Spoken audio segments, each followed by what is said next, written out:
On the morning of April 19, 1995, a decorated Gulf War combat vet blew up the federal building in Oklahoma City using a truck bomb that he didn't build in a Ryder truck that he didn't rent with the help of a passenger who didn't exist. Having just gotten away with the largest act of terrorism on U.S. soil to date, the Fort Bragg-trained Special Forces Sheep Drip Dropout blended in with the crowd by making his getaway in a car without a license plate and was immediately pulled over.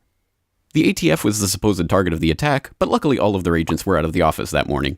Later that day, the president boldly declared, "We will find the people who did this. And when we do, justice will be swift, certain, and severe." Except for John Doe number 2. John Doe number 2. John Doe number 2. who, according to the FBI, never existed. In McVeigh's unprecedented 3.5-week trial, the prosecution didn't show the CCTV footage of him and John Doe number 2 parking the Ryder truck. Didn't explain why 24 separate witnesses mass hallucinated the existence of John Doe number 2. Didn't explain why the government was testing truck bombs and the Army was storing Ryder trucks at Camp Gruber right before the bombing, and didn't talk to the FBI informants who blew the whistle on the plot. But they did collaborate with the CIA, and they did convict McVeigh as the lone wolf bomber and Terry Nichols as his bomb-constructing accomplice. Still, a bunch of crazy conspiracy theorists, including 300 bombing victims, insist on talking about facts and evidence and refuse to simply believe what they've been told a million times by people in tailored suits with well-coiffed hair.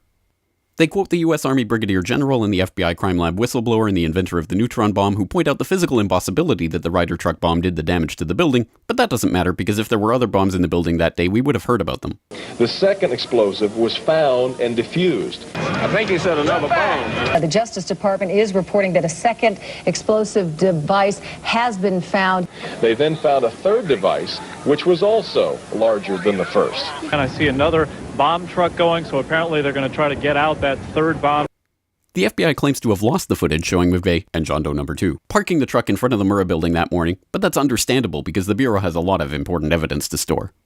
Terry Nichols insists the FBI was involved in the plot, but thankfully a judge has saved us the trouble of listening to him by preventing lawyers from deposing him. There was a bomb squad truck parked across the street 2 hours before the blast, but that just shows the authorities were prepared for anything. And other documents obtained by 2020 show that someone called the Executive Secretariat's office at the Justice Department in Washington and said the Murrah building had been bombed. But this was 24 minutes before the blast. But that just shows the public was unusually vigilant that morning. Also, apparently, before the bombing, Governor Frank Keating's brother, Mark, had been working on a novel about a terrorist bombing in Oklahoma City. Stranger still, one of the characters in the novel was named Thomas McVeigh. But that's probably just a coincidence. McVeigh wrote a letter to his sister where he admitted to being a secret Special Forces operative, and he complained to friends of the pain in his ass from an Army-implanted microchip, but that's crazy because if he didn't actually leave the Army in 1991, there would be proof of that. This man never existed, and if you say otherwise, you're a crazy government-hating nutjob who deserves to be locked in a cage for the rest of your life. Likewise, him, her, them, her, and him. And him and him. McVeigh was not executed on May 16, 2001 as scheduled because the FBI had failed to turn over thousands of pages of evidence to McVeigh's defense attorneys. But the execution went ahead on June 11th. In a highly unusual and secret agreement, no autopsy was performed. One witness said he was still breathing, and the prison officials admitted his hearse was a decoy. Then, the case was officially closed.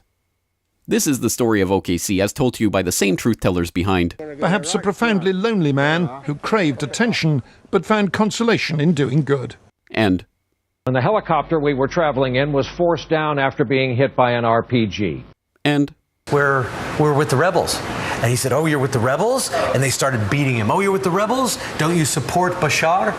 And if you question any part of this story, you are a paranoid wingnut birther, truther, tenther, prepper conspiracy loon who should feel guilty for having been born. If you love baseball, fluffy kittens, hot dogs, Barbie, Star Wars, and freedom, you will never ever bring up any of these points ever again.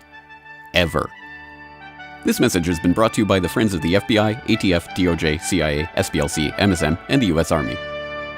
And remember, ignorance is strength.